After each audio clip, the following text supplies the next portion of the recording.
Have you ever felt like you were a fraud?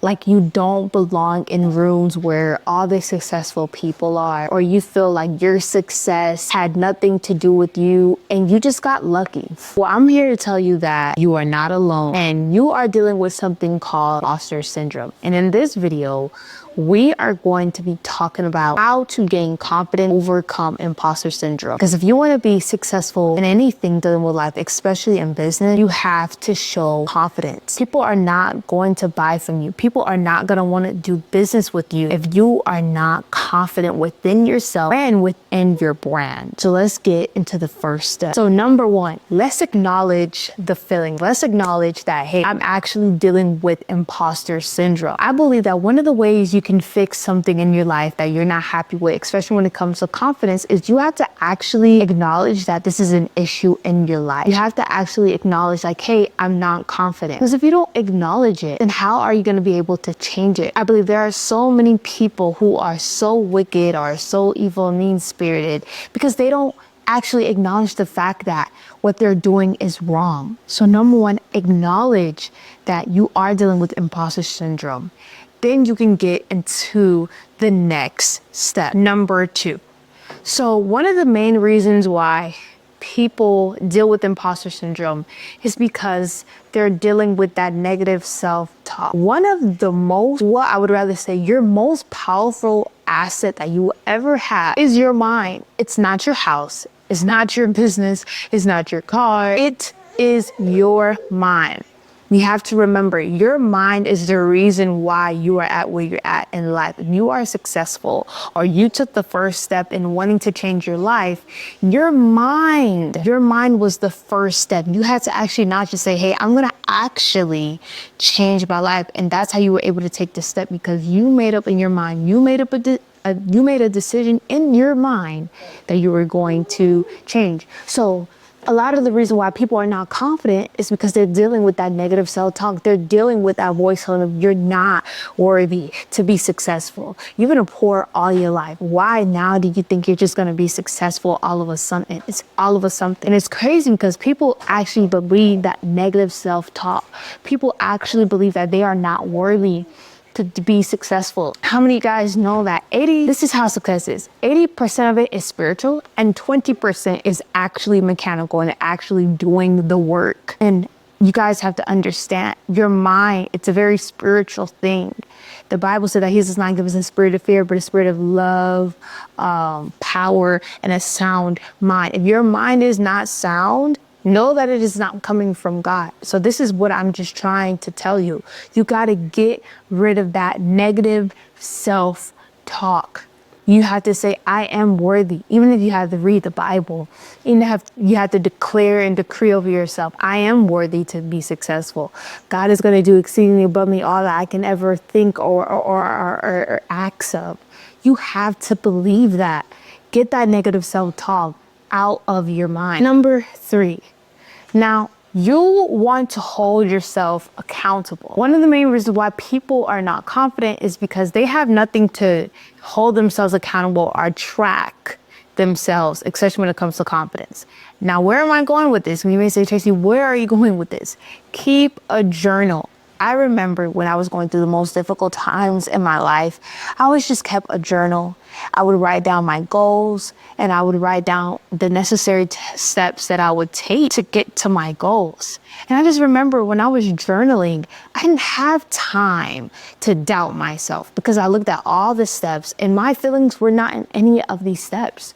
You have to understand your feelings will lie to you. Do you really think that a lot of these CEOs, millionaires and billionaires are where they're at because of their feelings? No. Most of the time, especially when you're taking the necessary steps to be successful, you are constantly doing things that you don't want to do. Meaning, even when you don't feel confident, journal. Write down, I will be successful. And write down all the goals that you have. Write down the habits or the steps that you're going to be taking to reach your successful self. You have to understand, success is not just luck. I don't believe in luck anyways. Success is very spiritual. The way that God has designed the world is he has put down principles and laws that we have to abide by. And if you abide by these, you will see success. But one of the ways that the devil can come in and make you feel like you're not deserving of your success is telling you that, oh, it was just luck. You don't deserve it. And I am here to tell you, keeping a journal, tracking down the steps that you took to actually get to the success is going to help build confidence, because you're going to say, no, it was not just luck. No, I actually declared, positive things about myself. I said that, I am going to be successful. I based my success by the work that I was doing. You have to understand all of these things, guys. And so many people I know that they don't even believe in God because they did all these affirmations where they spoke positive words upon themselves, and they put in the work, or they journaled everything. They wrote everything down. And once they became successful, they were able to go back and realize that they reached all these goals. It's how they became successful. So know that it's not luck. Hold yourself accountable. If you don't have somebody to hold yourself accountable right now, use a journal, because you can always go back to your journal and look at where you came from. And that right there is going to help build confidence. Number 4, if you want to build confidence, you have to stop comparing yourself to other people. I love to say that comparison is a thief of joy. Stop comparing your day 1 to someone's day 3021.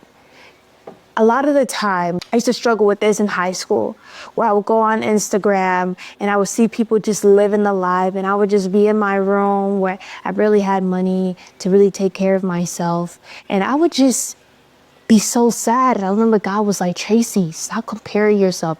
You don't know what people had to do to get to the life that they have now. You don't know the sacrifices that they have to take. I believe one of the ways that you can be fully confident and attack that imposter syndrome is literally being able to realize and recognize that you are your own person. There's only one of you. There's only going to be one Tracy Salat, and that Tracy Salat is me. Nobody in this world can recreate another Tracy Salat. And that's what makes me confident, knowing that no matter what I have went through in life and the way how life has treated me, even all the obstacles that came on my way, I overcame them doing it the Tracy way, Tracy Salat way. And of course, it's God's way, but Tracy Salat did it the way that she uniquely did it. You have to understand that's what makes me so confident today, because there will never be another Tracy Salat. That's what builds my confidence, knowing that there's only one of you. Nobody else can be you. AI can't even be you. All this AI technology, AI can't even recreate you. But you can do it again. You can be uniquely yourself. Once you realize there's only one of you, that's gonna build your confidence over through the roof. Step 5. It's not talked about enough, but do it when you're not confident. All the actions that you want to take in your life, and you feel scared, you're dealing with them